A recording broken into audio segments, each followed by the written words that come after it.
පින්නතුනි මේ සතිපට්ඨාන සූත්‍ර ධර්ම දේශනා මාලාවේ දේශනා 30 ගණනක් පමණ මේ වෙනකොට අපි සාකච්ඡා කරලා තියෙනවා. පහුගිය අන්තිම දේශනාව නිමා කරන්නට යෙදුනේ භාග්‍යතුන් වහන්සේ භාවනාවට වාඩි වෙන ආසන පිළිබඳව පැහැදිලි කරලා තිබිච්ච ආකාරයෙන් අරඤ්‍යගතෝවා රුක්ක මූලගතෝවා ශුඤ්ඤාගාරගතෝවා කියන මේ කාරණා තුන අපි සාකච්ඡා කළා. අරණ්‍ය කියන්නේ මොකේටද? රුක්ක මූලය කියන්නේ මොකේටද? ශුඤ්ඤාගාර කියන්නේ කොයි ආකාරයේ තැන් වලටද කියන කරුණු කාරණා අපි ආකාර වශයෙන් සංඛ්‍යා වශයෙන්ම සාකච්ඡා කරන්නට යෙදුණා. එhmenan එදා දේශනාව නිමා කරන්නට යෙදුනේ භාග්‍යතුන් වහන්සේ මේ පිළිබඳව පැහැදිලි කළ මේ ඉරියව් හතරක් පිළිබඳව අපි පැහැදිලි කළා. සතර ඉරියව් පිළිබඳව භාවනා වඩන ඉඳගෙන සිටගෙන ඇවිදිමින් සතපෙමින් මේ ඉරියාපත හතර පිළිබඳවම අපි පැහැදිලි කළා. නමුත් මේ ඉරියාපත හතරෙදී සිත විසිරෙන ආකාරයත් අපි සඳහන් කළා. ඒ නිසා විශේෂයෙන් බුදුරජාණන් වහන්සේ භාවනාවට සුදුසුම ආසනයේ හැටියට මේ ඉඳගෙන භාවනා වඩන එක අනුදැන වදාරලා තියෙන බව අපි මේ පිළිබඳව අන්තිමට සඳහන් කරලා නිමා කළා. එhmenan භාග්‍යතුන් වහන්සේ මේ භාවනාව සඳහා දෙපැත්තටම බර නොවි මධ්‍යස්ත වූ සුදුසු වූ ආකාරයෙන් මේ කර්මස්ථානයේ පිනිස දේශනා කළා. මේ බද්ධාසනය කියන්නේ වාඩි වෙලා භාවනාව වඩන එක ඊටාම සුදුසුයි කියලා දෙපැත්තටම බර නොවි මේ කාරණාව අද දේශනාවේ ඉදිරියට අපි සාකච්ඡා කරනවා. කොහොමද ඒ පැත්තට බර වීම පිළිබඳව භාග්‍යතුන් වහන්සේ පැහැදිලි කරලා තියෙන්නේ. සමහර කෙනෙක් භාවනාවට වාඩි වුණාම ඔහුටත් නොදැනීම අපි සමහර වෙලාවක දකිනවා ඉදිරියට නැමිලා ඉන්නේ. නමුත් පුද්ගලයාට මේ පිළිබඳව අවබෝධයක් නැහැ. ඔහුටත් නොදැනීම ඔහු ඉදිරියට නැමෙනවා. සමහර කෙනෙක් Tamanටත් නොදැනීම පිටිපස්සට නැමෙනවා. අන්න ඒ කාරණාව තමයි මේ දෙපැත්තටම නොනැමි කියන කාරණාවම අවධාරණය කරලා සඳහන් කරලා තියෙන්නේ.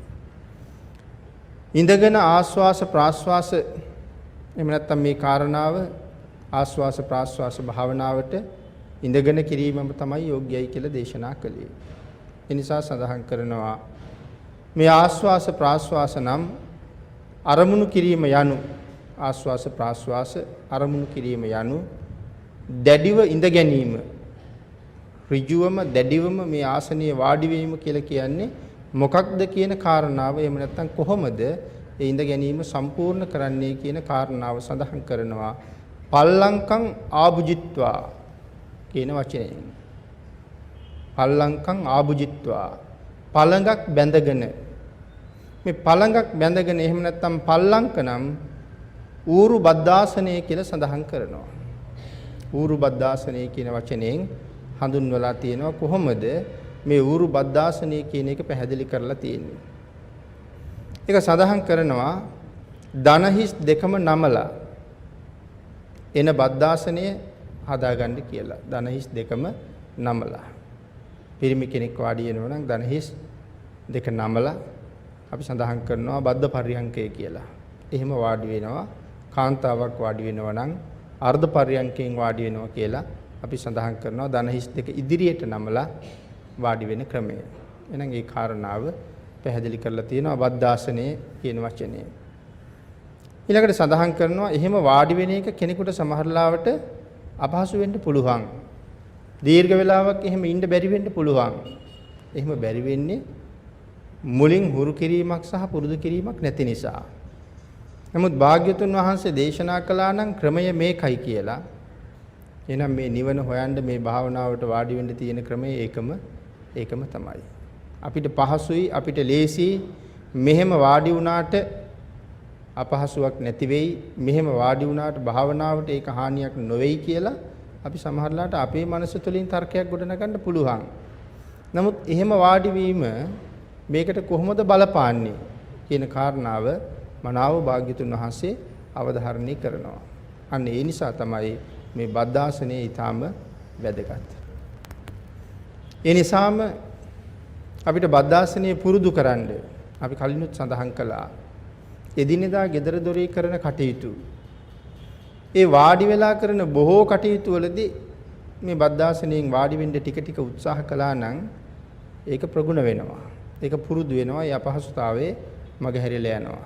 සමහර වෙලාවට රූප වාහනීය නරඹන වෙලාවට බිම වාඩි වෙලා ඒ විදිහට බද්ධාසනයෙන් යුක්තව ඉන්න උත්සාහ කෙරුවොත් අපිට සමහරලාට අපේ අරමුණ නිරන්තරයෙන් රූප වාහනීය කෙරෙහි බැඳිලා තියෙන නිසා මේ වේදනාව දැනෙන එක අඩු වෙලා සෑහෙන වෙලාවක් ඉන්න පුළුවන් වෙයි.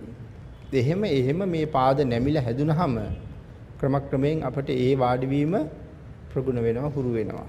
ඒ නිසා නිරන්තරයෙන් හැම වෙලාවකම උත්සාහ කරන්න ඕනේ මේ බද්ධාසනය හදාගන්න ආනාපාන සති භාවනාව හරියටම වඩන්න නම්. ඒ කාරණාව ඊළඟට පැහැදිලි කරලා දෙනවා. පල්ලංකං ආභුජිත්වා ඊටාම හොඳින් පළඟක් බැඳගෙන වාඩි විය යුතුයි කියන කාරණාව.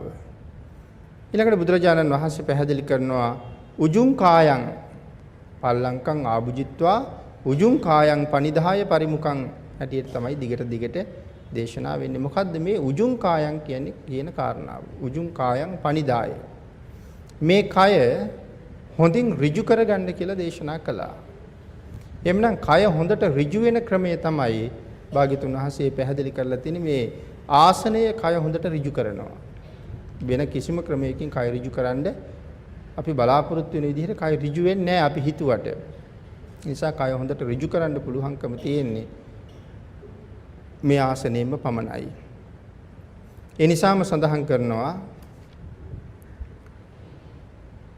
මේ කොන්ද අපේ ශරීරයේ කොන්ද ප්‍රදේශයේ මේ කොන්දේ ඉහළ ප්‍රමාණයේ පිටිපස ප්‍රදේශයේ තියෙන මේ ඇටකොටු කොයිතරම් ප්‍රමාණයක් තියෙනවද කියලා සඳහන් කරනවා. අපි ඉලපැලලි කියලා සඳහන් කරනවා. මේ ඇටකොටු 18ක් විතර තියෙනවා කියලා සඳහන් කරනවා. කොඳු වැට පේලියට සම්බන්ධ වෙච්ච. පිටිපසින් සම්බන්ධ වෙලා ශක්තිමත්ව තියෙනවා. නම් ඉදිරියට යන්තම් හේතු වෙලා තමයි තියෙන්නේ ඉදිරි පැත්තෙන්. ඉතින් මේ 18ක් ප්‍රමාණ වූ ඇටකොටු හරියටම එකට එක ගෑවෙන්න ඕන කියලා කියනවා. එහෙම වෙන්නේ හොඳට කය ඍජු වුණාට පස්සේ. හරියටම එකට එක ගෑවෙන්න ඕනේ. ඒ කාරණාව පැහැදිලි කරනවා අට්ඨාරස පිට්ටි කංකකේ අට්ඨාරස පිට්ටි කණ්ඨකේ කෝටියා කෝටින් පටිපාදිත්වා අට්ඨාරස පිට්ටි කණ්ඨකේ කෝටියා කෝටින් පටිපාදිත්වා මේ 18ක් වූ ඇටකොටු එකට වැදෙන්න ඕනේ කියලා සඳහන් කරනවා. එතකොට තමයි හොඳට කය ඍජු වෙලා තියෙන වෙලාව. එහෙම ඉඳගත් පුද්ගලයාගේ හැම මස් සහ කණ්ඩරා නැමෙන්නේ නැහැ කියලා සඳහන් කරනවා. දැන් කය ඍජුයි. ඒ නිසා හැම නැමෙන්නෙත් නැහැ, මස් නැමෙන්නෙත් නැහැ, කණ්ඩරා නැමෙන්නෙත් නැහැ. චම්ම මාංශ නහාරු කියන මේ කොටස් තුන නැමෙන්නේ නැහැ. මේවා දැඩිව නිරන්තරයෙන් නැමිලා තියෙනවා. මේ විදිහට කය ඍජු නැත්තම් ටික ටික නැමෙනවා. මේ හැම මස් සහ කණ්ඩරා නැමෙන්න පටන් ගත්තාම තමයි අර වේදනාව දැනෙන්න පටන් ගන්නෙ. දැන් මෙහෙම ඉන්න බෑ වගේ වේදනාව දැනෙන්න පටන් ගන්නෙ මෙවුවා අයථා ලෙස නැමිලා තියෙන නිසා. ආන් ඒ නැමෙන බව නැති කරන්න තමයි මේ ඍජු වූ ආසනයේ භාග්‍යතුන් වහන්සේ දේශනා කරලා තියෙන්නේ. මේ හැම මස් කණ්ඩරා නැමුණහම උපදින වේදනාව වැඩි වෙනකොට භාවනා අරමුණ පිට ගිහිල්ලා වේදනාව දැනෙන්න පටන් ගන්නවා. ඒ නිසා පැහැදිලි කළා ෂණයෙන් ෂණයේ වේදනාව උපදිද්දී හිත එකඟ කරන්න පුළුවන් නැක්කමක් නැහැ කියලා. මොහොතින් මොහොත එnde හිත එකඟ වෙනවට වඩා වේලාව ගත වෙන්න සිද්ධ වෙන්නේ වේදනාව වැඩි වෙන එක. එතකොට හිත එකඟ වෙන ප්‍රමාණය අඩු වෙන්න පටන් ගන්නවා. අන්න ඒ නිසාම තමයි පල්ලංකං ආභුජිත්වා උජුං කායං පනිදාය කියලා භාග්‍යතුන් වහන්සේ පැහැදිලි කරලා තියෙන්නේ. ඊළඟට සඳහන් කරනවා පින්නතුනි භාග්‍යතුන් වහන්සේ මේ මුලින්ම භූමිය පිළිබඳව පැහැදිලි කරලා තියෙන්නේ. භූමිය පිළිබඳව දේශනා කළේ ඊළඟට කය පවත්වන විදිය ගැන දේශනා කළා. මුලින්ම භූමිය දේශනා කළා වාඩි වෙන හැටි. ඊළඟට කය පවත්වන ක්‍රමය පිළිබඳව දේශනා කළා. ඍජු කරලා තියාගන්නේ කොහොමද කියලා. ඉන්පසුව දේශනා කළා සිත තියාගන්න ඕනේ කොහොමද කියලා. දැන් භූමියත් පැහැදිලි, කය පවත්වන්න ඕනේ ආකාරයත් පැහැදිලි. ඊළඟට දැන් අපි හිත කොහොමද මෙතනදී තියාගන්න ඕනේ? ඒක පැහැදිලි කරනවා පරිමුඛං සතින් උපට්ඨපෙත්වා. සිත සකසා ගන්න ඕනේ ආකාරය. සිහිය පෙරටු කරගන්න එහෙම නැත්නම් සිහිය පෙරටු කරගෙන මේ කාරණාවට එළඹිය යුතුයි. සිහිය පෙරටු කරගන්න කියලා දේශනා කරනවා. කර්මස්ථානාභිමුඛ සිහිය පවත්වන්න කියලා කියන්නේ කර්මස්ථානාභිමුඛව සිහිය පවත්වන්න කියලා දේශනා කරනවා. කම්මට්ටානාභි මුඛං සති සපරිත්වා කියලා දේශනා කරලා තියෙනවා ඒක. පරිමුඛං මේ පරි කියන වචනේ තේරුම පරිමුඛං හාත්පසින් ග්‍රහණය කරගත්ත කියන එක. කම්මට්ටානාභි මුඛං සති සපරිත්වා. එතන පරිමුඛං කියලා කියන්නේ හාත්පසින් ග්‍රහණය කරගන්නවා කියන අර්ථය. ඊළඟට මුඛං කියලා කියන්නේ නිවනට යොමු වූ එහෙම නැත්නම් එහෙ මෙහෙ දුවන සිත පාලනය කරනවා කියන අර්ථය තමයි මුඛ කියලා කියන්නේ. ඊළඟට සඳහන් කරනවා සති. මොකද්ද මේ සති කියලා කියන්නේ? දැඩිව එළඹීම එහෙම නැත්නම් මනා වූ සිහිය. සති කියලා සඳහන් කරනවා මේ පාඨයේ වචනයෙන් වචනේ තේරුම අරගත්තොත් එහෙම තමයි ගොනු වෙලා තියෙන්නේ. ඊළඟට සඳහන් කරනවා මහා සතිපට්ඨාන සූත්‍ර අට කතාවේ විසුද්ධි මාර්ගයේ මේ පිළිබඳව පැහැදිලි කරලා තියෙනවා මේ කාරණාව. විසුද්ධි මාර්ගය සහ මහා සතිපට්ඨාන සූත්‍ර දේශනාවේ මේ කරුණ මනාව භාග්‍යතුන් වහන්සේ පැහැදිලි කරලා තියෙන තැන් දෙකක්. විසුද්ධි මාර්ගයේ සඳහන් වෙනවා සතිපට්ඨාන සූත්‍රයේ දේශනාව කරලා තියෙනවා. ඊළඟට සඳහන් කරනවා පින්නතුනි විසුද්ධි මාර්ගයේ පටිසම්භිදා මග්ගය අනිවාර්යෙන් අපි හදාරන්න ඕනේ. ඒ කියලා කියන්නේ මේ කාරණාව වඩා තහවුරු කරගන්න ඕන නිසා මේ සතිපට්ඨාන සූත්‍ර දේශනාවේ මේ ධර්ම සාකච්ඡාව සමහර වෙලාවට අපේ අය මේ වෙනකොට දෙවෙනි වතාවත් අහනවා. ඒ නිසා ඔබට වැටහෙනවා නම් මෙතන වාඩි වෙලා අපි ධර්ම ශ්‍රවණය කරාට වඩා එහෙම ශ්‍රවණය කරනකොට අපට යම් පහසුවක් වඩා ලේසි බවක් තේරුණා නම් ඒ අපි දෙවෙනි පාරක් අහපු නිසා. තුන්වෙනි පාරක් ඇහුවා නම් මේ අවස්ථා දෙකේම නොතේරුණ කරුණු ආපහු වැටෙන්න පටන් ගන්නවා. ඉතින් මේ දේශනාව හරියට සම්පූර්ණ කරන්න නම් අපි මුලින් සඳහන් කළා මේක ධර්ම සාගරයක්. අභිධර්ම පිටකයේ කොටසත් මෙතෙන්ට අන්තර්ගත වෙනවා. සතිපට්ඨාන සූත්‍රයේ සතිපට්ඨාන සූත්‍ර අට කතාව විසුද්ධි මාර්ගයේ පටිසම්භිදා මග්ග පාළිය මේ සියලු දේවල් මේ තුල සාකච්ඡා කරන්න ඕනේ. එහෙමනම් මේ කියපු කරුණු මේ දේශනාව අහන ගමන් විසුද්ධි මාර්ගයේ ආනාපාන සති කියන කොටසත් අපි කියව ප්‍රගුණ කරනවා නම් මේ කරුණු ටික ඇහෙනකොට කියවලා ඉගෙනගත්ත කාරණාවත් එක්ක අපිට මේක ඊටාම හොඳට පැහැදිලි වෙනවා. අභිධර්ම කොටසුත් සමහර තැන්වල සාකච්ඡා කරනවා. එතකොට ඒ සඳහන් කරන සිත් පිළිබඳවත් අවබෝධයක් තියෙනවා නම් මේ සඳහන් කරන සිත මෙන්න මේ සිතයි ඒ සිත ක්‍රියාත්මක වෙන්නේ මෙහෙමයි. ඒ සිතේ ක්‍රියාකාරීත්වයත් මෙතන සඳහන් කරන කාරණාවත් එක්ක ගලප ගත්තාම අපිට මේක හරි පහසු බව හොඳටම දැනෙනවා. ඒ නිසා ධර්මයේ හදාරන කෙනෙකුටම මේක ඊටාම පහසුයි. ඒ නිසා තමයි සඳහන් කළේ විසුද්ධි මාර්ගය සහ පටිසම්භිදා මග්ගපාළිය අනිවාර්යෙන් බලන්න, කියවන්න, ප්‍රගුණ කරන්න එහෙම කරලා තියෙනවා නම් හරි වටිනවා කියන කරුණ. ඊළඟට පැහැදිලි කරනවා මෙතන පටිසම්භිදාවේ තියෙන ක්‍රමය ගැන. අපි මේ සාකච්ඡා කරන්නේ විසුද්ධි මාර්ගයේ තියෙන ක්‍රමය. නමුත් සඳහන් කරනවා පටිසම්භිදාවේ තියෙන හැටි. සෝ සතෝව අස්ස සති සතෝ පස්ස සති කියලා දේශනා කරලා තියෙනවා. ඇයි සෝ සතෝව අස්ස සති කියලා සඳහන් කරන්නේ? ඔහු සිහියෙන්ම ආස්වාස කරයි, සිහියෙන්ම ප්‍රාස්වාස කරයි. මෙසේම සිහියෙන් එළඹෙනවා. ඒ සිහිය අතහරින්නේ නැතුව සිහියෙන්ම ආස්වාස කරයි, සිහියෙන්ම අත්හරි කියන කාරණාව පැහැදිලි කරනවා. ඒ සඳහන් කරන්නේ ඔහු සිහියෙන්ම එළඹෙනවා. සිහියෙන්ම එළඹෙනවා කියලා කියන්නේ සිහිය පවත්වා ගන්නවා මේ භාවනාවට වාඩි වෙනකොට. සිහියෙන්ම ආස්වාස කරයි.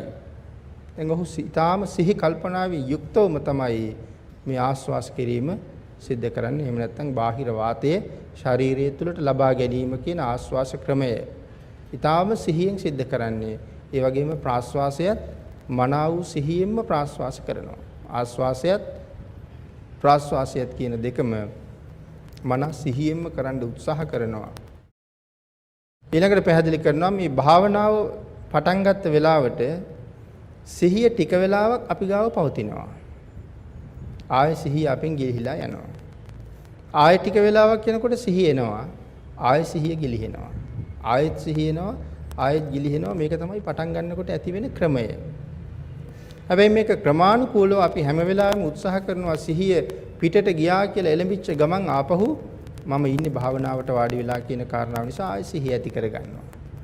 ඒ කාරණාව ටික වෙලාවක් එහෙම කරගෙන යනකොට විනාඩි 10ක් 15ක් අපිට සිහිය එළියට යන වෙලාවට වඩා සිහිය පවත්වා ගන්න පුළුවන් වෙලාව වැඩි වෙනවා.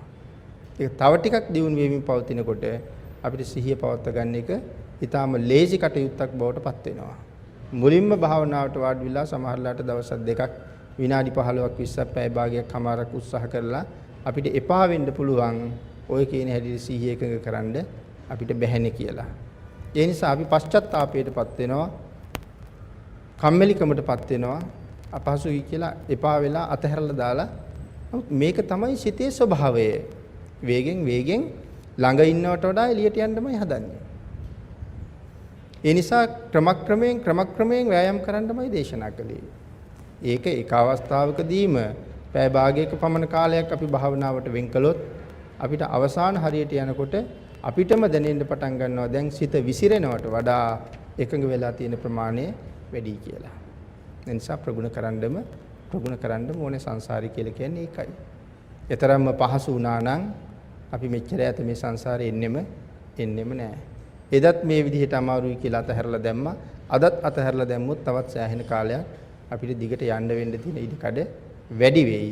නමුත් මේ ජීවිතයෙන් සමහර වෙලාවට මාර්ගඵලයක් නොලැබුවත් හැමෝටම මාර්ගඵල ලැබෙන්න කියලා ආශිර්වාද කරලා පින් පමුණවන්න තමයි මේ දේශනා මාලාව මේ සත්පුරුෂයන් සිදු කරන්න තීරණය කළේ. හැමෝටම කෙසේ හෝ මාර්ගඵලයක් ලබන්න.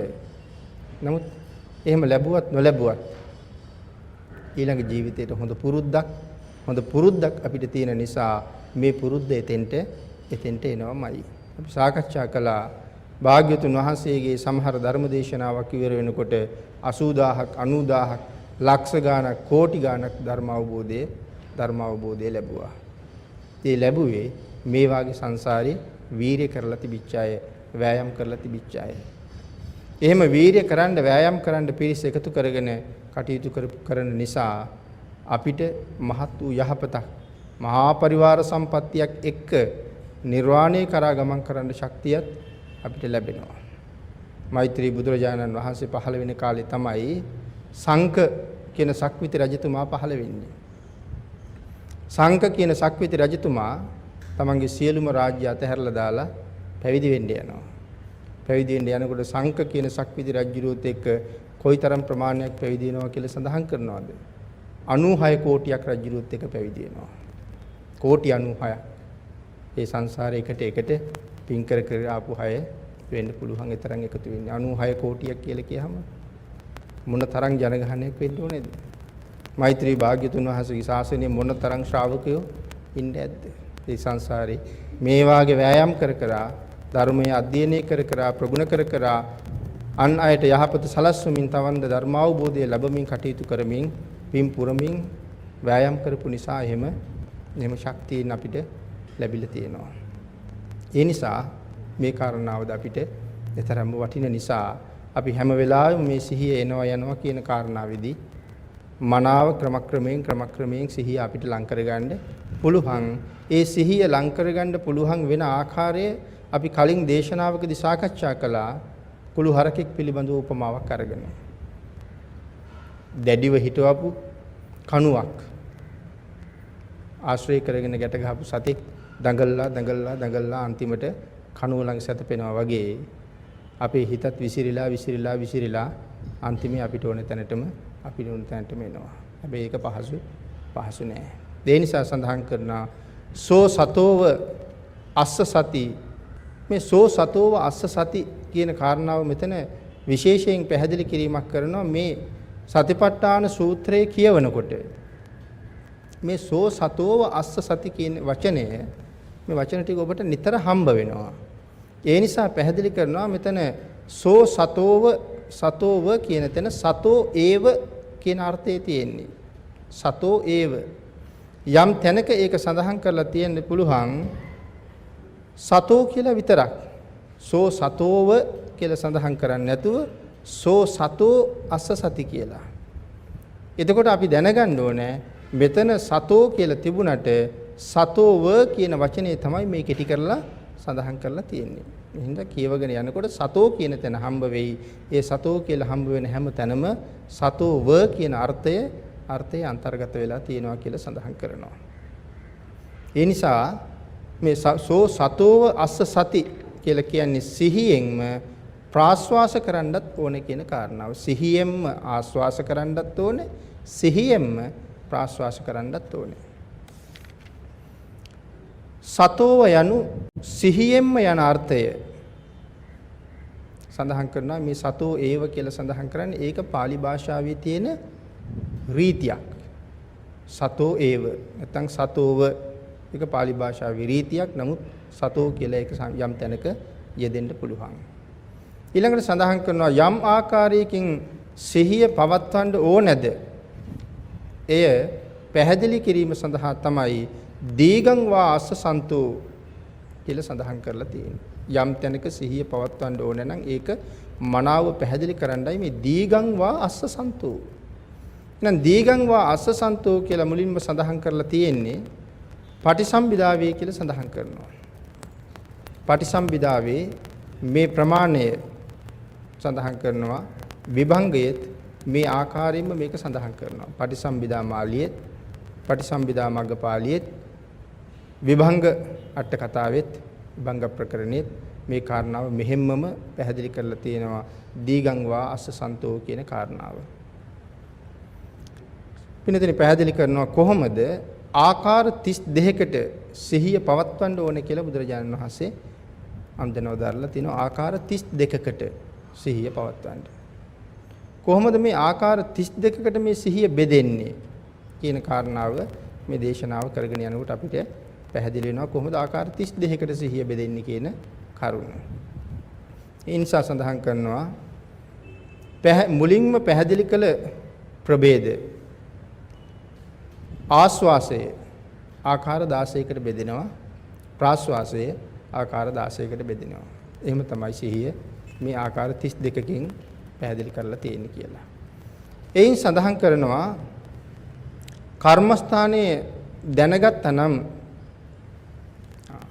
ඊළඟට මේක කොයිතරම් ගැඹුරුද කියන කාරණාව. මේ කර්මස්ථානයේ මනාව තේරුම් ගන්න නම් මේ ආකාර 32 පිළිබඳව හොඳ අවබෝධයක් තියෙන්න ඕනේ. එහෙම නැතු එක කාරණාවක් දෙකක් අවබෝධ කරලා විතරක් මේ භාවනාව තේරුම් ගන්න කොහොමත් බැරි බව පැහැදිලි කරනවා. මේ ආකාර 32 පිළිබඳවම මනා දැනුමක් සහ අවබෝධයක් ඇතුව කටයුතු කරන කෙනාට මේ ගමන බොහොම ඉක්මන්. ඒ නිසා අපි මේ ආකාර 32 පිළිබඳවම සාකච්ඡා කරමු. දීගං වා අස්ස සන්තෝ දීගං අස්ස සාමීති පජානාති මේ කියන කාරණාවේදී අස්සසා කියලා කියන්නේ කුමක් නිසාද කියලා පැහැදිලි කරනවා. ආස්වාස වාතය අස්සසා කියලා කියන්නේ ආස්වාස වාතයේ දීගං වා අස්ස සන්තෝ ඒ කියන්නේ දීර්ඝ වූ ආස්වාස වාතය පිළිබඳව. සූත්‍ර ක්‍රමයට නම් ආස්වාස කියන්නේ පිටත වාතයේ ඇතුළට ගැනීම. සූත්‍ර ක්‍රමයට ආස්වාසය කියලා කියන්නේ පිටත වාතයේ ඇතුළට ගැනීම. ඒක තමයි සාමාන්‍යයෙන් අපි දන්න කරුණ ආස්වාස කරනවා කියලා කියන්නේ පිටපැත්තේ තියෙන වාතය උරාගෙන ඇතුළට ගන්නවා. ප්‍රාස්වාස කරනවා කියලා කියන්නේ ඇතුළේ පිරෙන වාතය නැවත ශරීරයෙන් පිට කරනවා. මේක තමයි අපි දන්න ක්‍රමය. හැබැයි විනය පිටකයේ මේක පැහැදිලි කරන්නේ ඊට වඩා වෙනස් ආකාරයකට. විනය පිටකයේදී පැහැදිලි කරන්නේ ආස්වාසය කියලා කියන්නේ ඇතුලේ තියෙන වාතය පිට කරලා දැමීම. ඒක පැහැදිලි කරනවා පොඩි දරුවෙක් ඉස්සරලාම ඉපදිලා කරන්නේ මේ පරිසරයෙන් වාතය ඉහළට ඇදලා ගන්නවද? එහෙම නැත්නම් කය තුල තිබිච්ච වාතය පිට කරලා දානවද? මෙතන සඳහන් කරනවා දරුවෙක් ඉපදිච්ච ගමන්ම කරන්නේ ඇතුලේ තියෙන වාතය පිට කරන එක. ඒ නිසා විනය ක්‍රමයේ පැහැදිලි කරන්නේ ආස්වාසය කියලා ඇතුලේ තියෙන වාතය පිට කරන එකයි. ඊළඟට පැහැදිලි කරනවා මේ සියලුම භාවනා කර්මස්ථාන සාකච්ඡා කරලා තියෙන්නේ විනය ක්‍රමයට නෙමෙයි සූත්‍ර ක්‍රමයටයි. ඒ නිසා අපිට පුරුදු ක්‍රමයටම තමයි මේ භාවනා කර්මස්ථාන ටික සාකච්ඡා වෙලා තියෙන්නේ. නමුත් විනය ක්‍රමයේත් සූත්‍ර ක්‍රමයේත් මේ වගේ වෙනසක් තියෙනවා කියන එක පැහැදිලි කරලා තියෙනවා. එහෙම නැත්නම් මේ කාරණාව නොදැන කෙනෙක් විනය ක්‍රමයෙන් මේක දැනගත්තොත් ලොකු පැටලීමක් ඇති වෙනවා. නමුත් විනය ක්‍රමයේ පැහැදිලි කරලා තියෙන්නේ එහෙමයි, සූත්‍ර ක්‍රමයේ පැහැදිලි කරන්නේ මෙහෙමයි, භාවනා කර්මස්ථාන ඔක්කොම තියෙන්නේ සූත්‍ර ක්‍රමයටයි කියලා පැහැදිලි කරනවා. ඊළඟට මිනිත්තුනි සඳහන් කරනවා මේ කාරණාව විතරක් නෙමෙයි පටිසම්භිදා මග්ගපාළියේ මේක තහවුරු කරලම පෙන්නනවා. උදාහරණත් එක්ක තහවුරු කරනවා පටිසම්භිදාවේ කොහොමද ඒක සූත්‍ර ක්‍රමයටම මේ කර්මස්ථාන පැහැදිලි කරන හැටි. ඒ කාරණාව ප්‍රථමයෙන්ම සඳහන් කරනවා අපි මුලින් සඳහන් කරපු මව් කුසේ හිටපු දරුවා මුලින්ම කරන්නේ ආස්වාසයේද ප්‍රාස්වාසයේද කියන කාරණාව. කරන්නේ ආස්වාසයයි. නමුත් අපි දන්න හැටියට ඒක ප්‍රාස්වාසයයි. නමුත් ඒක විනය ක්‍රමයේ සඳහන් කරලා තියෙන්නේ ආස්වාසය කියලා. ඊළඟට සඳහන් කරනවා දීග සහ හ්‍රස්ව කියන කාරණාව. මේ ආස්වාස කාරණාවත් පැහැදිලි කරනවා. තව ටිකක් පැහැදිලි කරගන්න අවශ්‍ය නම් බාහිර වාතය සියුම් දූවිලි සහිතයි. මේ බාහිර වාතය ඊටාම සියුම් දූවිලි සහිතයි. ඒ දූවිලි අරගෙන අභ්‍යන්තරයට පිවිසෙන වාතය ඉස්සරලාම තල්ලේ වදිනකොට මේ බාහිර පරිසරයේ තියෙන දූවිලි සහිත වාතය ඉස්සරලාම ශරීරයේ ඇතුළට ගන්න මේ දරුවා. එතකොට බාහිර පරිසරයෙන් මුල්ම හුස්ම රැල්ල ඉහළට අදිනවා. ඒ හුස්ම රැල්ලේ තියෙන දූවිලි. මාතෘ ගර්භයේ දූවිලි තිබුණේ නැහැ. මේ පළවෙනි හුස්ම රැල්ල ඉහළට අදිනකොට දූවිලි සමග තල්ලේ ගැටෙනකොට කිවිසුමක් යනවා කියලා සඳහන් කරනවා. දූවිලි තල්ලේ ගැටෙන නිසා කිවිසුමක් යනවා කියලා සඳහන් කරනවා. ඒ මොකද දුහවිලි ප්‍රථම වතාවට තල්ලේ ස්පර්ශ වීම නිසා කියලා සඳහන් කරනවා. අන්න ඒ නිසායි දීඝ සහ හස්ව යන වචන දෙක කාල වශයෙන් දැනගත යුතුයි කියලා සඳහන් කරනවා. කාල වශයෙන් දීඝ සහ හස්ව කියන වචන දෙක කාල වශයෙන් දැනගත යුතුයි කියලාම පැහැදිලි කරලා තියෙනවා. මේ මොකක් සඳහාද? පාලී ක්‍රමයට අතීතේ කියලා තියෙන්නේ. පාලී ක්‍රමයට සඳහන් කරනවා අතීතේ කියලා තියෙන්නේ දිග වෙරළක් නම් දිග රැල්ලක්. දිග වෙරළක් නම් දිග වැල්ලක්. දීර්ඝ වෙරළක් තියෙනවා නම් ඒ දීර්ඝ වෙරළත් එක්ක දීර්ඝ වූ වැලි තලාවකුත් තියෙනවා. දිග වෙරළක්, දිග වැල්ලක්. දිග ජලයක් තියෙනවා නම් ඒ දිගු වැල්ලක් එතන තියෙනවා. ඒ සඳහන් කරනවා දීඝ උදකං දීඝාවාලිකා. දීර්ඝ ජලයක්, දිග වැල්ලක්. හස්ව උදකං හස්ව වාලිකා. කෙටි ජලයක්, කෙටි වැල්ලක් කියලා ඒ කාරණාව මේ පාළියේ පැහැදිලි කරලා තියෙනවා අතීත ක්‍රමයට. මේ නිසා මේ අයුරින් මේ ආස්වාස ප්‍රාස්වාස වාතය සුණු විසුණු වෙලා තියෙන්නේ මොකක් නිසාද කියලා පැහැදිලි කරනවා. කෙටි කෙටි තැන් වලින් දැනගන්නේ මේ රූප කලාප වලට බිඳෙන නිසා. කෙටි කෙටි තැන් වලින් සුණු විසුණු වෙලා වගේ තමයි මුලින්ම මේ වාතයේ සිහියෙන් ආස්වාස ප්‍රාස්වාස කරන කෙනාට දැනෙන්නේ මේක සුණු විසුණු වෙලා පවතිනවා වගේ. ඒ කියන්නේ රූප කලාප වලට වේගයෙන් බිඳි බිඳි කැඩි කැඩි යන බව මනස සිහියෙන් ඉන්න කෙනෙකුට විතරයි ඒක පේන්නේ. අපිට පේන්නේ සිහියක් නැතුව ඉන්න වෙලාවට ඒක පේන්නේ නෑ. සිහියෙන් ඉන්න කෙනාට වැටහෙන්න පටන් ගන්නවා මේක මොනතරම් බිඳෙනවද කොයිතරම් වේගෙන් කැඩෙනවද කියන කාරණාව. අන්න ඒ නිසා රූප කලාප වලට විසිරීලා රූප කලාප වලට බෙදිලා තියෙන නිසාම මනාව සිහිය ඇති කෙනෙකුට දැනෙන්නේ මේක සුණු විසුණු වෙවි පවතිනවා වගේ. ඒ කාරණාව පින්නතේ සඳහන් කරනවා මේ ආස්වාස ප්‍රස්වාසය ඇතුන්ගේ එහෙම නැත්නම් සර්පයන්ගේ ශරීරයේ ඔවුන්ගේ ශරීරයේ ප්‍රමාණයට දීර්ඝ කාලයක් ආස්වාස කරන්නත් දීර්ඝ වේලාවක් ගත වෙනවා ප්‍රාස්වාස කරන්නත් දීර්ඝ වේලාවක් ගත වෙනවා. මේ සත්තුන්ගේ ශරීරයේ ප්‍රමාණයට ඇතෙකුගේ ශරීරය ඊටාම විශාලයි. සර්පයෙකුගේ ශරීරය දිගයි. ඒ නිසා ආස්වාස කරන්න ඔහු ගත කරන කාලය බොහොම දිගයි. ආස්වාස කරන්න දිගු කාලයක් ගත කළා වගේම ප්‍රාස්වාස කරන්නත් ඔහු බොහොම දිගු කාලයක් ගත කරනවා. ඒ හේතුව එයාගේ ඇතුළට වාතය පිරෙන්නේ බොහොම හෙමින්. හෙමින් පිරෙන්නේ ඉඩ වැඩි නිසා. වාතය බොහොම හෙමින් පිරෙනවා. ඒ නිසා සඳහන් කරනවා ශනිකං පූරෙත්වා. හෙමින් පිරෙනවා. ශනිකමේව නික්කමිත්වා. හෙමින්ම පිට වෙනවා. හෙමින්ම පිරෙනවා. හෙමින්ම පිට වෙනවා. දීගං කියලා කියන්නේ මේ දීර්ඝව යා ආස්වාස කරනවා අපිට වඩා.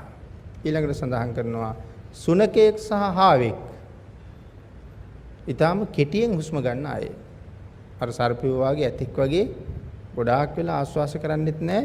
ගොඩාක් වෙලා ප්‍රාස්වාස කරන්නෙත් නැහැ. එයා වේගෙන් හුස්ම ගන්නවා, වේගෙන් පිට කරනවා. ඒ කාරණාව අපි හොඳටම දන්නවා. සුනකයෝ වගේ සත්තු නිරන්තරයෙන් අපි ළඟ ඉන්න නිසා කොයිතරම් වේගෙන් හුස්ම ගන්නවද, කොයිතරම් වේගෙන් හුස්ම පිට කරනවද. සමහරලාට එයාට හුස්ම ගන්න ඕන වේගය නිසා එයාගේ නාස්පුඩුව එයාට ඉඩමදි වෙනවා. වේගෙන් හුස්ම ගන්න නිසා. ඒ නිසා අපි හොඳට කල්පනාවෙන් බැලුවොත් හැම වෙලාවෙම එයා හුස්ම ගන්නකොට කටත් ඇරලා දිවත් එළියට දාලාමයි ඉන්නේ. එහෙම තමයි හැම වෙලාවෙම හුස්ම ගන්න කටත් ඇරලා දිවත් එළියට දාලා. ආයේ එහෙම ක්‍රමයක් වෙලාවක් හුස්ම අරගෙන එකපාරම කට පියලා සමහරලාට තොල කටලෙව කාලා ආයෙත් එයා දිව එළියට දාගෙන හුස්ම ගන්න පටන් ගන්නවා. එයා බොහොම කෙටි ආශ්වාසයක් තමයි කරන්නේ. කෙටියෙන් ආශ්වාස කරන නිසා වේගයෙන් එහෙම පිට කරනවා. සුනකයොත් එහෙමයි, හාව වගේ සත්තුත් එහෙමයි කියලා සඳහන් කරනවා. ඊළඟට සඳහන් කරනවා සමහර මිනිස්සුත් මෙන්න මේ වාගේ දීර්ඝ කාලයක් ආශ්වාස කරනවා. අර ඇත්තු සර්පයෝ වගේ මිනිස්සුත් සමහර අය දීර්ඝ කාලයක් ආශ්වාස කරනවා. ප්‍රාශ්වාසයටත් දිගු කාලයක් යොදනවා. හැබැයි සමහර අය කෙටි කාලයකින් ආශ්වාස කරනවා, කෙටි කාලයකින් ප්‍රාශ්වාස කරනවා. බොහොම සිහියෙන් කෙනෙක් හුස්ම ගන්න හඬ අපිට ඇහෙනවා නම් අපිට තේරෙනවා මෙයා හිමින් ආශ්වාස කරනවද, වේගෙන් ආශ්වාස කරනවද කියලා. සමහර අය හයියෙන් ගන්නවා, දිග කාලයක් ගන්නවා. සමහර අය කෙටි කාලයකින් හුස්ම අරගෙන පිට කරනවා කියලා සඳහන් කරනවා. සුනකයන්ගේ හාවන්ගේ වගේම කෙටිව හුස්ම ගන්න පිට කරන අවස්ථා මිනිසුන්ට තියෙනවා කියලා සඳහන් කරනවා. ඒ නිසා දීඝ සහ හ්‍රස්ව ආදී වශයෙන් භාග්‍යවතුන් වහන්සේ කර්මස්ථානීය දේශනා කරලා තියෙන්නේ මිනිස්යන්ට අවස්ථා දෙකම තියෙන නිසා. දීඝං වාස සන්තු, දීඝං වාපස්ස සන්තු. දීර්ඝව සහ හ්‍රස්ව, දීර්ඝ විදියට සහ කෙටි විදියට මේ ක්‍රම දෙකෙන්ම මේ කර්මස්ථානීය භාග්‍යවතුන් වහන්සේ පැහැදිලි කළේ මිනිස්සු ගාව මේ ක්‍රම දෙකම තියෙනවා. දීර්ඝව හුස්ම ගන්න අයත් ඉන්නවා, කෙටිව හුස්ම ගන්න පිට කරන අයත් ඉන්නවා. දෙගොල්ලටම ගැලපෙන්නේ දීඝ සහ හ්‍රස්ව කියන මේ කොටස් ආකාර දෙක යෙදිලා තියෙන්නේ මේ නිසයි කියලා පැහැදිලි කරලා තියෙනවා. ඒ නිසා දීඝ සහ හ්‍රස්ව ආදී වශයෙන් භාග්‍යවතුන් වහන්සේ මේ කාරණාව දේශනා කළා. පටිසම්භිදාවේ සඳහන් කරලා තියෙනවා කෙසේ දීර්ඝව ආශ්වාස කරන්නේ, දීර්ඝව ආශ්වාස කරන්නෙමි දැනගන්නේද? පටිසම්භිදා මග්ගයේ පැහැදිලි කරනවා කොහොමද දීර්ඝව ආශ්වාස කරන්නේ, දීර්ඝව ආශ්වාස කරන්නෙමි එයා දැනගන්නේද? මම දීර්ඝව ආශ්වාස කරනවා කියලා එයා දැනගන්නේ කොහොමද කියන කාරණාව සඳහන් කරනවා. ඒ පැනේට පිළිතුරු සපයලා තියෙනවා දීර්ඝව ආශ්වාස කරන්නෙමි, දීර්ඝව ආශ්වාස කරන්නේ, දීර්ඝව ආශ්වාස කරන්නෙමි, දීර්ඝව ප්‍රාශ්වාස කරන්නේ, දීර්ඝව ප්‍රාශ්වාස කරන්නෙමි කියන පැනේට දීපු උත්තරය තමයි දීගං අස්සාසං අද්දාන සංකාතේ අස්ස සති දීර්ඝ ආශ්වාසයේදී දීර්ඝව ආශ්වාසය කරන්නේ යයි දැනගැනීමින්ම ආශ්වාස කරනවා. මම දීර්ඝව ආශ්වාසයක් කරනවා නම් මම ඒක දැනගන්න ඕනේ. දීර්ඝ ආශ්වාසයක් කරන්නේ මී කියලා ඔහු දැනගෙන ඒ සිහියෙන් ආශ්වාස කරන්න ඕනේ. මොකද තමන් දන්නවා මම දීර්ඝව ආශ්වාස කරන කෙනෙක්ද කෙටියෙන් ආශ්වාස කරන කෙනෙක්ද කියලා. දීර්ඝව ආශ්වාස කරන කෙනා දැනගන්න ඕනේ මම දීර්ඝව ආශ්වාස කරන්නේ මී කියලා දැනගෙන සිහියෙන්ම ආශ්වාස කරන්න ඕනේ. කෙටියෙන් ආශ්වාස කරන කෙනා මම කෙටියෙන් ආශ්වාස කරන්නේ මී කියලා දැනගෙනම ආශ්වාස කරන්න ඕනේ. එහෙමනම් දීර්ඝ කෙනා ප්‍රාශ්වාස කරන්නේ දීර්ඝවයි, කෙටි කෙනා ප්‍රාශ්වාස කරන්නේ කෙටියෙන්මයි. ඒ කරුණු දෙක මනාව දැනගෙන තියෙන්න ඕනේ. දීර්ඝව ප්‍රාශ්වාස කරන්නේ යයි දැනගෙනම දීර්ඝව ප්‍රාශ්වාස කිරීමත් සිදු කළ යුතුයි. දීර්ඝව ආශ්වාස කරන්නේ මී දීර්ඝ කාලයක් ආශ්වාස ප්‍රාශ්වාස කරන්නේ මී කියලා හික්මිය යුතුයි කියලා සඳහන් කරනවා. දීර්ඝ කාලයක් ආශ්වාස ප්‍රාශ්වාස කරද්දී මේ කැමැත්ත කියලා එකක් උපදිනවා කියලා සඳහන් කරනවා. දීර්ඝ ආශ්වාස කරනකොටත් දීර්ඝව ප්‍රාශ්වාස කරනකොටත් කැමැත්තක් උපදිනවා. කොහොමද මේ කැමැත්තක් උපදින්නේ? මොකද මේ ඇති වෙන ශාන්ත භාවය නිසා. දීර්ඝ ආශ්වාස කරනකොට සහ දීර්ඝව ප්‍රාශ්වාස කරනකොට අපි සමහරලාට දුක් මුසු අවස්ථාවක් වුණාම අපි එකපාරම ඉහළට හුස්ම පොදක් හැදලා ආයෙ පිට කරලා දානවා. අපි කියන හුණු එලනවා වගේ කියලා. නමුත් අර හිතේ තිබිච්ච දුකක්, වේදනාවක්, බරක් මේ හුස්ම පොදත් එක්ක ටිකක් නිමිලා ගියා, අඩු වෙලා ගියා, විසඳුණා වගේ අපිට ලොකු සුවයක් දැනෙනවා. එහෙනම් මේ දීර්ඝ ආශ්වාස කරන එක මනාව සිහි කල්පනාවෙන් යුක්තවම දීර්ඝ ආශ්වාස කරනකොට දීර්ඝව ප්‍රාශ්වාස කරනකොට ඒක දැනගන්නකොට අපිට ඇති වෙන මනාව වූ ශාන්ත භාවයක්. ඒ ශාන්ත භාවය නිසාම මේ දීර්ඝ ආශ්වාසයට ලොකු කැමැත්තක් අපි තුල උපදිනවා කියලා සඳහන් කරනවා. එසේ කැමැත්ත ඉපදුනහම ඒ කැමැත්ත වශයෙන් වඩාත් සියුම් වෙලා ඊටාම සිහියෙන් දීර්ඝව ආශ්වාස කරන්න පුළුවන් වෙනවා. දැන් කැමැත්තක් ඉපදුනානේ මේ දීර්ඝ ආශ්වාසයට. ආන්ගේ දීර්ඝ ආශ්වාසයට ඇතිවෙච්ච කැමැත්ත නිසාම ක්‍රමක්‍රමයෙන් මේ ආශ්වාසයේ සියුම් වෙන්න පටන් ගන්නවා. එහෙම සියුම් වෙන්න සිහියෙන් ආශ්වාස කරන්න බහු උත්සාහ කරනවා. සියුම් වෙනවා කියලා කියන්නේ දැනෙන ප්‍රමාණය අඩුයි. නමුත් මට ඒක හොයාගන්න ඕනේ. මම ආශ්වාස කරනවා කියලා. ඒ ආශ්වාස කරනවා කියලා හොයාගන්න උත්සාහ කරන නිසාම ඒක හොයාගන්න සිහිය පවත්නවා. එන්න සියුම් වෙනවා. ඒක හොයාගන්න ඕන නිසා සිහිය පවත්නවා. ඒ සියුම් බව නිසා වඩාත් සිහියෙන් දීර්ඝව ප්‍රාශ්වාස කරන්නත් ඔහුට පුළුවන් වෙනවා. ඒ නිසා සිහියෙන්ම දීර්ඝව ආශ්වාස කරනවා, සිහියෙන්ම දීර්ඝව ප්‍රාශ්වාස කරනවා. ඊළඟට සඳහන් කරනවා එතකොට මේ කැමැත්ත තවත් සියුම් වුණාම තතෝ සුකුමතරං තවත් ආශ්වාස ප්‍රාශ්වාස සියුම් වුණාම ප්‍රමෝද්‍ය නම් වූ ප්‍රීතියෙහි තරුණ අවස්ථාව හෙවත් මුල් අවස්ථාව යෙදෙනවා කියලා. දැන් සිහියෙන්ම ආශ්වාස කරනවා, සිහියෙන්ම ප්‍රාශ්වාස කරනවා, සිහියෙන් ආශ්වාස කරමින් ප්‍රාශ්වාස කරනකොට බොහොම සුවයක් දැනෙනවා. ඒ සුවය නිසා ඒ සුවේ තවත් අපි හොයනවා තතු සුකුමතරං තවත් ආශ්වාස ප්‍රාශ්වාසයේ සියුම් වුණාම අපිට ඇති වෙනවා මෙන්න මේ ප්‍රමෝද්‍ය කියන తত্ত্বය. ඒක ප්‍රීතියවත් සතුටවත් නෙමෙයි, ප්‍රමෝද්‍ය කියන తত্ত্বය ඇති වෙනවා. ඒ ප්‍රමෝද්‍ය කියලා කියන්නේ මොකක්ද එතකොට?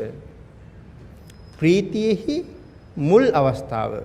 ප්‍රමෝද්‍ය කියලා කියන්නේ ප්‍රීතියේ පළවෙනි අවස්ථාව. ඒකට සඳහන් කරනවා තරුණ ප්‍රමෝදය කියලා.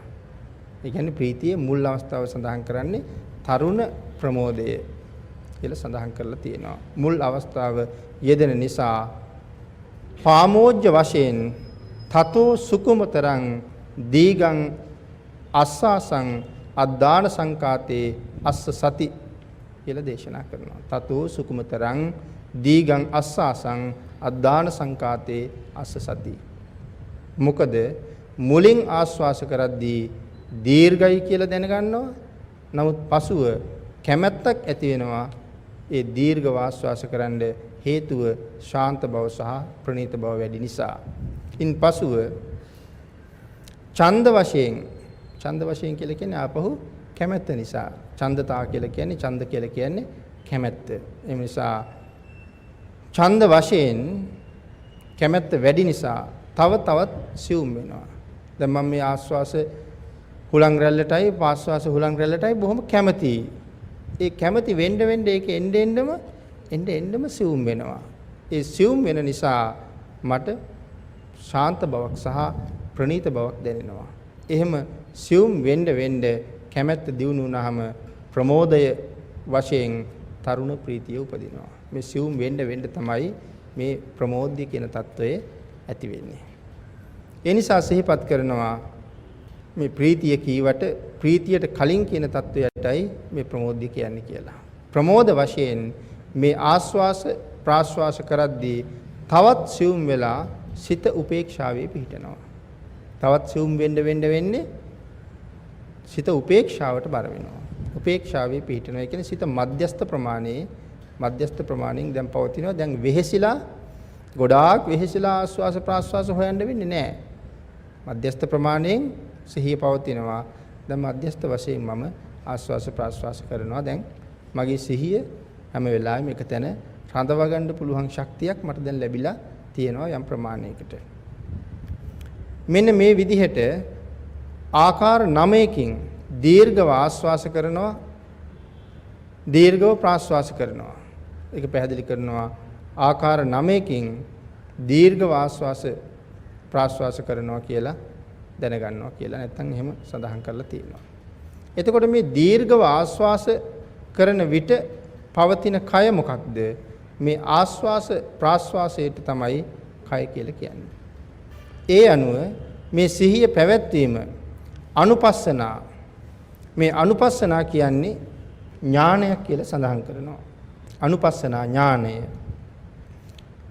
කායෝ උපට්ඨානං සෝ සති.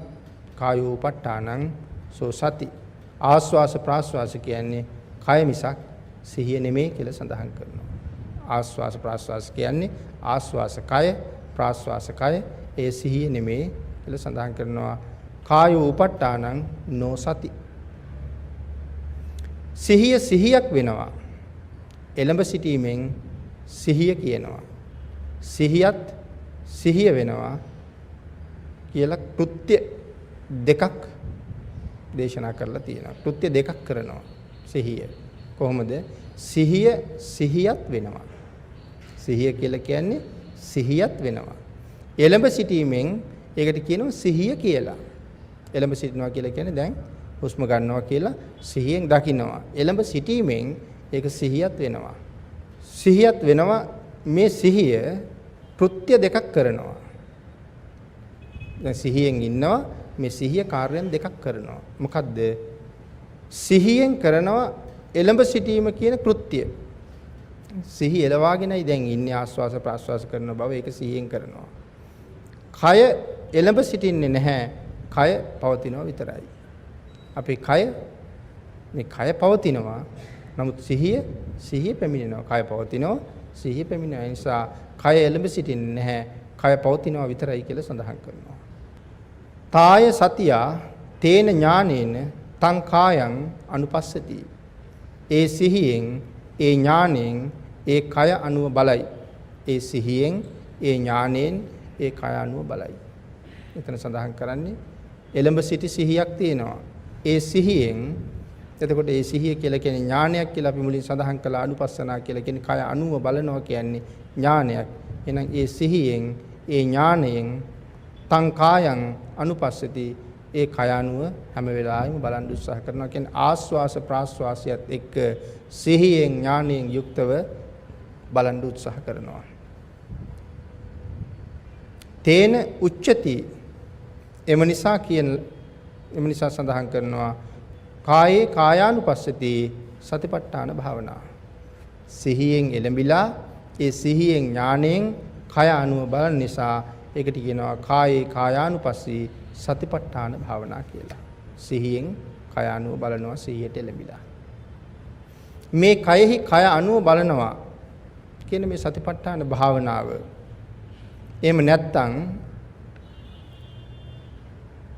සමහරලාට කෙනෙක් හිතන්න පුළුවන් මේ කාරණා දෙක නැත්නම් කාරණා දෙක සඳහන් කරන්නේ ඇයි කියලා. කොහොමද කාරණා දෙක තියෙන්නේ? කායේ කායානුපස්සනා. කායේ කායානුපස්සනා. කය ගැනමයි කියන්නේ. කායේ කය කායානුපස්සනා. එහෙනම් මේ කය අනුව බලනවා. චිත්තේ චිත්තානුපස්සනා. මේ සිත අනුව බලනවා. ධම්මේ ධම්මානුපස්සනා. මේ ධර්මතාවයන් දිහා ධර්මතාවයන්ට අනුව බලනවා. සඳහන් කරනවා ඒක තමයි මේ වචන දෙකේ තේරුම කියලා. කායේ කායානුපස්සනා. කයෙහි කය අනුව බලනවා කියන වචනේ තේරුම.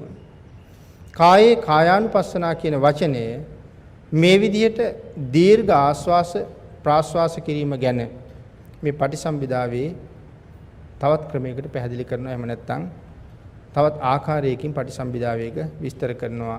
ඒ අයුරින්ම කෙටිව ආශ්වාස කිරීම ගැනත් විස්තර කරනවා.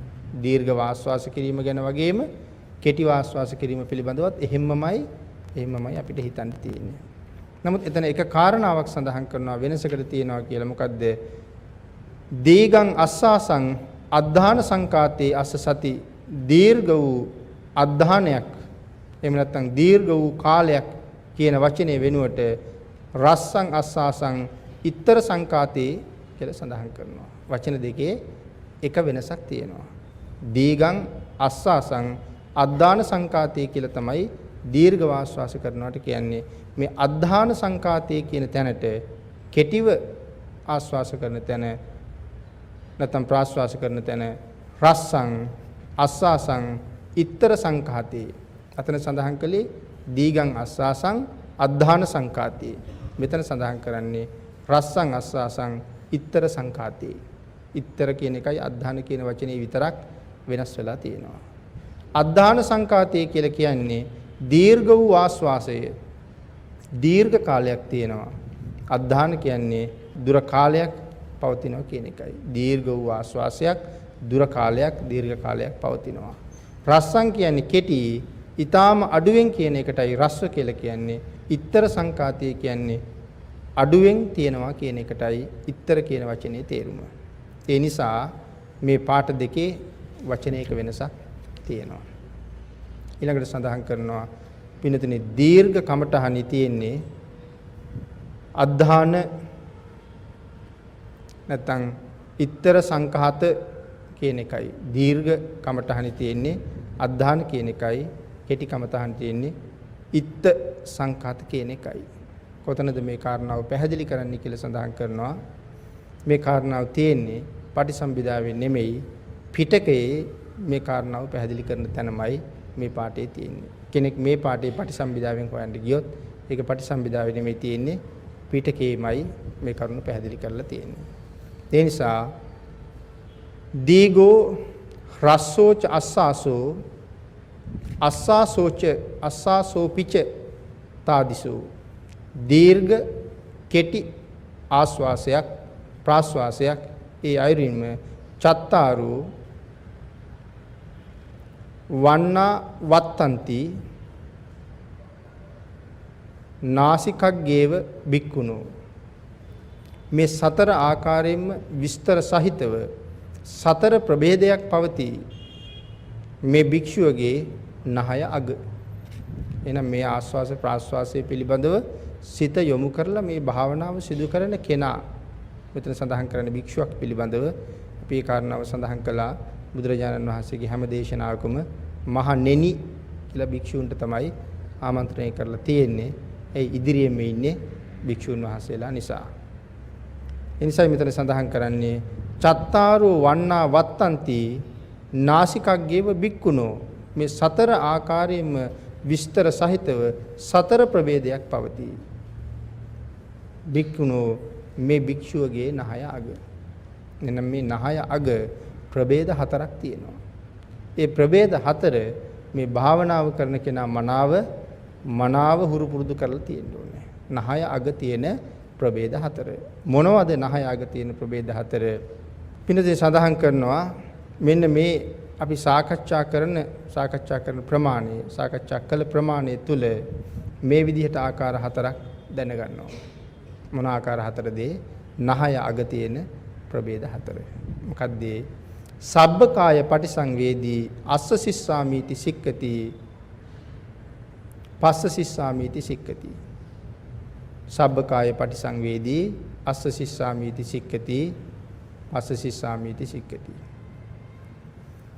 එහෙම සඳහන් කළේ මේ සියලු ආස්වාස ප්‍රාස්වාස කායන්ගේ සම්පූර්ණ ආස්වාස වාතේහි ආදි මජ්ජ පරියෝසානං විවිධං කරොන්තු. එහෙම කියන්නේ මුල මැද අග දැනගැනීමව ආස්වාස කරමි හික්මෙනවා. සියලු ආස්වාස කායන්හි මුල මැද අග දැනගැනීමින්ම ආස්වාස කරමි දැනගනි. විදිතං කරොන්තු කියලා කියන්නේ දැනගනිමින් කියන කාරණාව. පාකටං කරොන්තු ප්‍රකට කරනවා. ආකාර හතරක් පිළිබඳව දැනගන්නවා. එහෙම නැත්නම් මුල මැද අග කියන ස්ථාන තුන පිළිබඳව දැනගන්නවා ප්‍රකට කරනවා. දැනගනිමින්ම ප්‍රකට කරගන්නවා. එහෙම නැත්නම් ඊටාම හොඳින් දැනගන්නවා කියන අර්ථයයි මේ ප්‍රකට කරගන්නවා කියලා කියන්නේ. මොකක් පිළිබඳවද? මුල මැද අග කියන ස්ථාන පිළිබඳව. ඒවං විදිතං කරොන්තු පාකටං කරොන්තු ඥාන සම්පයුත්තේන චිත්තේන අස්ස සති. මේ දැනගන්නේ ප්‍රකට කරගන්නේ කියන අවස්ථාවේහි ඥාන සංප්‍රයුක්ත චිත්තයෙන් තමයි ආස්වාස කරන්නේ. මේ දැනගන්නවා කියන කෙනා මේ ස්ථාන තුන මුල මැද අග දැනගන්න කෙනා ඥාන සංප්‍රයුක්ත සිතකින්ම තමයි ආස්වාස කරන්නේ. එතකොට ඥාන සංප්‍රයුක්ත සිත, ඥාන විප්‍රයුක්ත සිත කියලා අභිධර්මයේ සිත පැහැදිලි කරනවා. ඥාන සංප්‍රයුක්ත සහ ඥාන විප්‍රයුක්ත. ඒකයි මම සඳහන් කළේ යම් යම් තැන්වල අභිධර්ම කාරණාත් සඳහන් වෙනවා. ඒ කරුණු පිළිබඳව අවබෝධයක් තිබුණොත් අපිට මේක තේරුම් ගැනීම තවත් පහසු වෙනවා කියලා. එhmenan මෙතන සඳහන් කරනවා එහෙම කියන්නේ ආස්වාසය දැනගන්නේ ඥාන සංප්‍රයුක්ත සිතකින් කියන එක ඒකම නෙමෙයි. එහෙම සඳහන් කරන්නේ ආස්වාසය දැනගන්නේ ඥාන සංප්‍රයුක්ත සිතකින් කියන එකම නෙමෙයි. නමුත් ඥාන සංප්‍රයුක්ත සිත සහ ඥාන විප්‍රයුක්ත කියලා සිත් තියෙනවා. ඊළඟට මුලින් අපි සඳහන් කළා මෙසේ දැනගන්නේ ප්‍රකට කරගන්නේ කියන අවස්ථාවේහි ඥාන සංප්‍රයුක්ත චිත්තයෙන් තමයි ආස්වාස කරන්නේ. එතන සඳහන් කළා ඥාන සංප්‍රයුක්ත චිත්තයෙන් තමයි ආස්වාස කරන්නේ. ඊළඟට මෙතන සඳහන් කරනවා එහෙම කියන්නේ ආස්වාසයේ දැනගන්නේ ඥාන සංප්‍රයුක්ත සිතකින් කියන එකම නෙමෙයි කියලා. එහෙනම් කොහොමද මොකද එහෙම කියන්නේ කියන කාරණාව පැහැදිලි කරනවා. ආස්වාසයේ අනුව නුවණ මෙහෙවන්නේ ඥාන සංප්‍රයුක්ත සිතකින්. ආස්වාසය අනුව ආස්වාස කරන්නේ නෙමෙයි. ආස්වාසය අනුව නුවණ ඉදිරියට මෙහෙවන්නේ ඥාන සංප්‍රයුක්ත සිතකින්. ඒ කාරණාවයි එහෙම සඳහන් කරන්නේ. ඒක කොහොමද? කාය විඥානයේ කියන නහයේ අග ස්පර්ශ වෙන අරමුණ දැනගන්නේ කාය විඥානයේ නම් වූ සිතකින්. නහයේ අග ස්පර්ශ වෙනකොට මොනවද නහයේ අග ස්පර්ශ වෙන්නේ? මේ සුලං රැල්ල නහයේ අග ස්පර්ශ වෙනවා මේ කියන එක දැන ස්පර්ශ වෙනවා කියන අරමුණ දැනගන්නේ කාය විඥානයේ නම් වූ සිතකින්. මොකද ශරීරයේ ස්පර්ශ වෙන්නේ නහයේ අග ඒක දැනගන්නේ කාය විඥානයේ නම් වූ සිතකින්. ඒ සිත අහේතුක විපාක සිතක්. මේ කාය විඥානයේ කියන සිත අහේතුක විපාක සිතක්. ඒ සිත දැනගන්නවා ඥාන සංපයුක්ත කාමාවචර කුසල සිතකින්. මේක අහේතුක විපාක සිතක් කියන එක ඥාන සංපයුක්ත කාමාවචර කුසල සිතකින් ඒක දැනගන්නවා. සඳහන් කරනවා එතකොට ඥාන සංපයුක්ත සිත් හතරක් තියෙන්නේ. ඒ හතරකින් ඥාන සංපයුක්ත සිත් හතරයි තියෙන්නේ. ඒ හතරෙන් එකකින් තමයි දැනගන්නේ. ඥාන සංප්‍රයුක්ත සිත් 4යි, ඥාන විපයුත් සිත් 4යි. මේ අවස්ථාව ඥාන සංප්‍රයුක්ත සිත් 4 එකකින් තමයි දැනගන්නේ. ඒ කාරණාව අපිට මේ වෙලාවේ අපැහැදිලි වගේ දැනුණට අපිට පැහැදිලි වෙනවා. අන්න ඒ නිසා අස්ස සිස්සාමීති පස්ස සිස්සාමීති කියලා සඳහන් කරලා තියෙනවා. අස්ස සිස්සාමීති සික්කති, සික්කති කියලා කියන්නේ හික්මෙනවා. පස්ස සිස්සාමි එහෙනම් අස්ස සිස්සාමි පස්ස සිස්සාමි කියලා මේක සඳහන් කරලා තියෙන්නේ. ඒ හින්දා සඳහන් කරනවා එතකොට මේ තියෙන වෙනස මොකක්ද කියලා. දැන් අපිට පැටලි සහගතයි වගේ වුණා එතන. ඒ තියෙන වෙනස මොකක්ද කියන කාරණාව ඊළඟට පැහැදිලි කරනවා. එක භික්ෂුවකට විසිරුණු ආස්වාස ප්‍රාස්වාස කයෙහි මුල දැනෙනවා. එක භික්ෂුන් වහන්සේ නමකට නැත්නම් භාවනාව වඩන කෙනෙකුට මේ ආස්වාස ප්‍රාස්වාස කය දැන් විසිරීලා තියෙන්නේ. ඒ විසිරිච්ච කෙනාගෙන් එක්කෙනෙකුට මුල දැනෙනවා. ඒ කියන්නේ නහයේ මුලින්ම ආස්වාස ප්‍රාස්වාස කය ගැටෙනවා දැනෙනවා. හැබැයි එයාට මැද දැනෙන්නෙත් නැහැ, අග දැනෙන්නෙත් නැහැ. මුල විතරමයි එයාට දැනෙන්නේ. අනිත් අවස්ථා දෙකම අරමුණු වෙන්නේ නැහැ. තව භික්ෂුවකට මැද අරමුණු වෙනවා, මුල සහ අග යන ස්ථාන දෙකම විසිරෙනවා. මුල අරමුණු වෙන්නෙත් නැහැ, අග අරමුණු වෙන්නෙත් නැහැ. මැද විතරයි අරමුණු වෙලා තියෙන්නේ. එයාට මුලයි අගයි දෙකම විසිරෙනවා. මුල අරමුණු වෙන කෙනාට මැද අග යන දෙකම විසිරෙනවා. මැද අරමුණු වෙන කෙනාට මුලයි අගයි විසිරෙනවා. මුල අරමුණු වෙන කෙනාට මැදයි අගයි දෙකම විසිරෙනවා. තව කෙනෙකුට අග විතරයි අරමුණු වෙන්නේ. ඔහුට මුලත් මැදත් කියන අවස්ථා දෙකම විසිරෙනවා. ඒ අවස්ථාව හොයාගන්න ඔහුට සෑහෙන්න වෙහෙස වෙන්න සිද්ධ වෙනවා. තවත් භික්ෂුවකට මුල මැද අග යන තුන් තැනම මනාව අරමුණු වෙනවා. ඒ නිසා මුල මැද අග යනුවෙන් වෙහෙස වෙන්න මේ පුජ්‍යලයට අවශ්‍ය වෙන්නේ නැහැ. අර ගොල්ලන්ට වෙහෙස වෙන්න වෙනවා. මුල අරමුණු වෙන කෙනාට මැදයි අගයි හොයන්න ඕනේ. මැද අරමුණු වෙන කෙනාට මුලයි මැදයි හොයන්න වෙනවා. මැද අරමුණු වෙන කෙනාට මුලයි අගයි හොයන්න සිද්ධ වෙනවා. අග අරමුණු වෙන කෙනාට මුලයි මැදයි හොයන්න සිද්ධ වෙනවා. මුල මැද අග කියන තුන් තැන මනාව අරමුණු වෙන කෙනාට ඒක හොයන්න වෙහෙස වෙන්නේ නැහැ කියලා සඳහන් කරනවා. ඊටාම හොඳින් දැනගනිමි, ප්‍රකට කරමින්, පැහැදිලි කරමින්, අරමුණු කරගනිමින් භාවනාව කරනවා. තුන් ස්ථානයේම මනාව අරමුණු වෙන නිසා ඊටාම පහසුවෙන් භාවනාව වඩ아가ගෙන යන්න පුළුවන්. දැන් මේ භාවනාවට 10ක් වාඩි වුණොත් 10 දෙනාගෙන් කී දෙනෙකුට මේ තුන් ස්ථානයේ දෙකපාර අරමුණු වෙනවද? කී දෙනෙකුට මුලද? කී දෙනෙකුට අගද? කී දෙනෙකුට මැදද කියන කාරණාව අපි දන්නේ නැහැ. ඒ නිසා එක එක්කෙනාට භාවනාව වැඩෙන හැටි වෙනස්. එක එක්කෙනාට ප්‍රතිඵල ඉක්මන්, සමහර අයට ප්‍රතිඵල ප්‍රමාදයි. නමුත් මේ ස්ථාන තුනම හොඳින් අරමුණු වෙන කෙනාට ගමන බොහොම ඉක්මන්. ඒ නිසා මෙන්න මේ භික්ෂුව ගැන කියන්න තමයි කියලා තියෙන්නේ. කොයි භික්ෂුව ගැන කියන්නද? මුලයි, මැදයි, අගයි තුනම අරමුණු වෙන භික්ෂුව ගැන කියන්න තමයි සබ්බකාය පටිසංවේදී අස්ස සිස්සාමීති සික්කති කියලා සඳහන් කරලා තියෙන්නේ. සබ්බකාය පටිසංවේදී අස්ස සිස්සාමීති සික්කති කියලා කියන්නේ මුල, මැද, අග කියන තුන් තැනම මනාම අරමුණු වෙන භික්ෂුව පිළිබඳවයි එහෙම සඳහන් කරලා තියෙන්නේ. සබ්බකාය පටිසංවේදී පස්ස සිස්සාමීති සික්කති කියලා කියන්නේ ඒ කාරණාවම තමයි. ඊළඟට සඳහන් කරනවා සික්කති එහෙම නැත්නම් ඝටති එහෙම නැත්නම් වායමති කියන අර්ථය. සික්කති, ඝටති, වායමති කියන අර්ථය. ගිහි හෝ පැවිදි හෝ වේවා යම් කෙනෙක් උත්සාහ කරයි නම් මේ අරමුණ, ගිහි හෝ පැවිදි හෝ යම් කෙනෙක් උත්සාහ නොකරයි නම් කවදාවත් මේ අරමුණ වැටෙන්නේ නැහැ. එහෙනම් උත්සාහ කරන්නම අවශ්‍යයි.